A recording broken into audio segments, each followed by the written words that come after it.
তোমাকে বিপদে পরিচালন করেছি। আমাকে ক্ষমা করুন মাসিমা, এই অলক্ষণে কাজ আমি কিছুতেই করতে পারবো না মাসিমা। প্রবণ, তুই আমার কথা করিল লঙ্ঘন, জানিস তোর হবে মরণ, তাই তো তোর ছোট বংশ আমি নির্বংশ করে দেব। না না, আপনি আমাকে আশীর্বাদ করুন না, আমি এখনই চলে যাবো সেই সাঁওতালের পর্বতে বাসর ঘরে।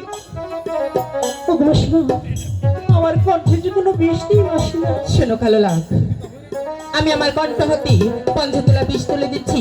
এই পঞ্চতলা বিষ নিয়ে তুমি চলে যাবি সেই সাতালি পর্বতে লোহার বাসর করি, ওই লক্ষিন্দরের পানি দংশন করবে। ও মাসিমা, নোনা জলে থাকে, আমি নোনা পানি খাই, নোনা পানি খেয়ে যে আমার শরীর হয়েছে ভারী, আমি কেমন করে সাঁওতালি পর্বত উঠবো মাসিমা? ওই কালো লাগ, সেই সাতালি পর্বতে লোহার বাসর করি যাওয়ার জন্য তোমার রাস্তা করে দিয়েছি। ঠিক আছে মাসিমা, আমি আপনার কথা মতো চলে যাবো সেই সাঁওতালির পর্বত। ঠিক আছে কালো লাগ, তবে তার চলে যাও।